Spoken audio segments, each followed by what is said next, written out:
بسم الله الرحمن الرحيم سلام الله عليكم ورحمة الله تعالى وبركاته daawadayaasha qadarinta iyo qiimaha inaga mudan Allah ba ku xiran channelkan YouTube-ka Ismaaciil Aqila ku soo dhawaada barnaamijkeena xikmad oo Allah baan idinku soo gudbino xikmooyin xiisa iyo xamaasad gaar ah xambaarsan maanta xikmadaha aan ku soo qaadan doono hadduu Rabbi weyna raali ka noqdo way ka duwan yihiin kuwii hore balse ka hor inta barnaamijka gudagalin fadlan subscribe noo saara hadda nagu cusub tahay la grey barnaamijka hadaad ka heshay sidoo kale si share grey si meel fogfog u gaaro noqo qofka koowaad ee hela waxyaabaha xiisaha badan ee halkan aan ku soo tabino adigoo gambaleelka furnaya xigmadahaas maanta aan idin sido waxay noqon doonaan hadduu Rabbi raali ka noqdo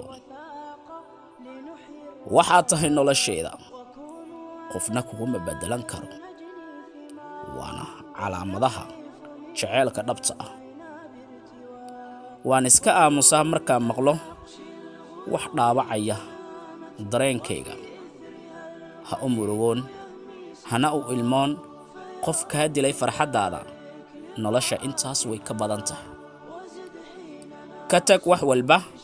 laakiin weliga ha ka tagin salaada farxadu ma inaad hesho qof ku jecel balse waa inaad heshaa qof ku fahma xaalad walba jaceelku waa indha la'aan sababtoo ah hooyaday waxay i jeclaatay iyadoo i arag kaliya dadka saxda ah ayaa kula joogi doona ilaa dhamaadka qofna ma arko ilmadaada murugadaada xanuunkaaga laakiin qof walba wuxuu arkaa qaladkaaga kaliya weli waxa tahay ama weli waxa ii tahay muhiim ila hadal ama ha ila hadlin waxaan filayaa inaad ka baga doontaan insha Allah ta'ala xigmadahaasi gudaha barnaamijkeena intaas ayaan ku soo gabagabaynaynaa maanta